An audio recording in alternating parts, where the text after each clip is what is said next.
ધોરણ 9 विषय हिंदी सॉल्यूशन प्रथम सामायिक कसौटी। निम्नलिखित प्रश्नों के एक वाक्य में उत्तर लिखिए। प्रश्न 1 है, कवि नित्य कैसी आराधना चाहते हैं? कवि नित्य कैसी आराधना चाहते हैं? तो कवि नित्य ऐसी आराधना चाहते हैं जिसमें सत्य, सुंदर और मांगल्य की भावना हो। कवि नित्य ऐसी आराधना चाहते हैं जिसमें सत्य, सुंदर और मांगल्य की भावना हो। आज समाचार पत्र में कौन कौन से समाचार भरे रहते हैं? आज समाचार पत्र में चोरी, डकैती, तस्करी और भ्रष्टाचार के समाचार भरे रहते हैं। आज समाचार पत्र में चोरी, डकैती, तस्करी और भ्रष्टाचार के समाचार भरे रहते हैं। रानी लक्ष्मीबाई की चिंता का कारण क्या था? रानी लक्ष्मीबाई की चिंता का कारण क्या था? तो रानी लक्ष्मीबाई की चिंता का कारण यह था कि बहुत प्रयत्न करने के बाद भी स्वराज्य उनके हाथ में नहीं आ रहा था।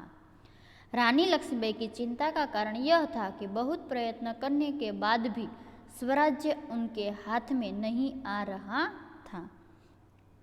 सूरदास ने श्री कृष्ण को किसके समान बताया है? सूरदास ने श्री कृष्ण को कामधेनु के समान बताया है।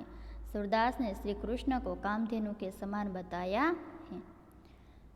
गुलमर्ग का भौगोलिक वातावरण कैसा है? गुलमर्ग ऊंचाई पर पहाड़ियों से घिरा हुआ ठंडा स्थान है। गुलमर्ग ऊंचाई पर पहाड़ियों से घिरा हुआ ठंडा स्थान है। भारत देश का गौरव है। भारत देश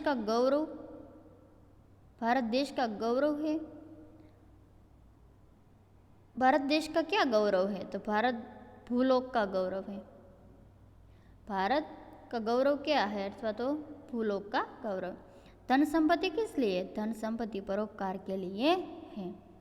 धर्म और कानून में क्या अंतर है? तो धर्म और कानून में यह अंतर है कि धर्म को धोखा नहीं दिया जा सकता और कानून को धोखा दिया जा सकता है। धर्म और कानून में क्या अंतर है? तो धर्म और कानून में यह अंतर है कि धर्म को धोखा नहीं दिया जा सकता, कानून को धोखा दिया जा सकता है। शास्त्रों में राजा को क्या बताया है? शास्त्रों में राजा को ईश्वर का रूप बताया है।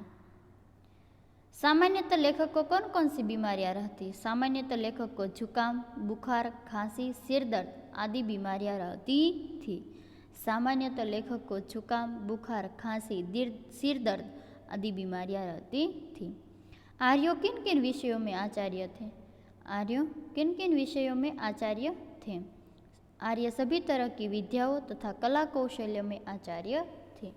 आर्य सभी तरह की विद्याओं तथा कला कौशल्य के आचार्य थे। निम्नलिखित प्रश्नों के 2 या 3 वाक्य में उत्तर लिखिए। पहलो है, जूही किसके लिए नाच सकती थी और किसके लिए नहीं? जूही किसके लिए नाच सकती थी और किसके लिए नहीं? तो जवाब है, जूही स्वराज्य के लिए नाच सकती थी। जो लोग विलासिता में डूबे थे उनके लिए नहीं। जूही स्वराज्य के लिए नाच सकती थी। जो लोग विलासिता में डूबे थे उनके लिए नहीं। बाबा गंगादास ने रानी लक्ष्मीबाई से क्या कहा था? बाबा गंगादास ने रानी लक्ष्मीबाई से कहा था कि समाज में छुआछूत, उच्च नीच और विलास प्रियता के होते हुए हमें स्वराज्य नहीं मिल सकता। स्वराज्य केवल सेवा, तपस्या और बलिदान से ही मिल सकता है। बाबा गंगादास ने रानी लक्ष्मीबाई से कहा था कि समाज में छुआछूत, उच्च नीच, विलास प्रियता को होते हुए हमें स्वराज्य नहीं मिल सकता। स्वराज्य केवल सेवा, तपस्या और बलिदान से ही मिल सकता है। જોઈએ હવે પ્રશ્ન નંબર 6 છે।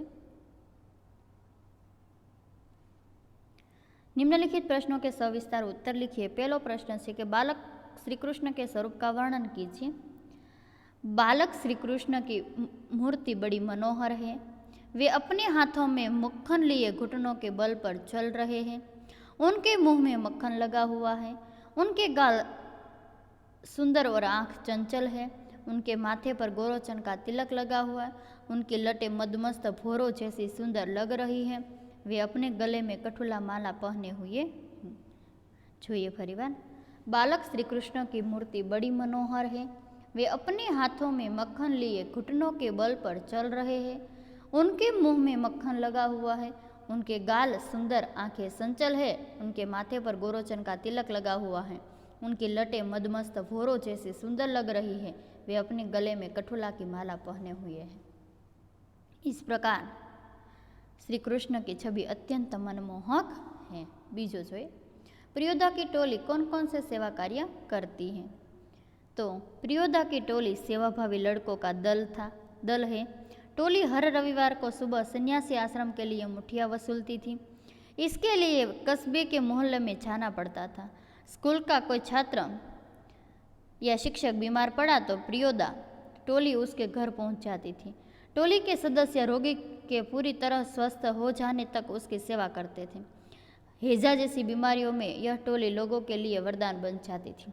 इस प्रकार प्रियोदा की टोली कई तरह की कार्य करती है। प्रियोदा की टोली सेवाभावी लड़कों का दल है। यह टोली हर रविवार को सुबह सन्यासी आश्रम के लिए मुठिया वसूलती है। इसके लिए उसे कस्बे के मोहल्लों में जाना पड़ता है। स्कूल का कोई छात्र या शिक्षक बीमार पड़ता है तो प्रियोदा की टोली उसके घर पहुंच जाती है। टोली के सदस्य रोगी के पूरी तरह स्वस्थ हो जाने तक उसकी सेवा करते हैं। हैजा जैसी बीमारियों में यह टोली लोगों के लिए वरदान बन जाती है। इस प्रकार प्रियोदा की टोली कई तरह की सेवा कार्य करती है। અહીંયા સોલ્યુશનના પ્રશ્નોનું સોલ્યુશન પૂર્ણ થાય છે. ધન્યવાદ.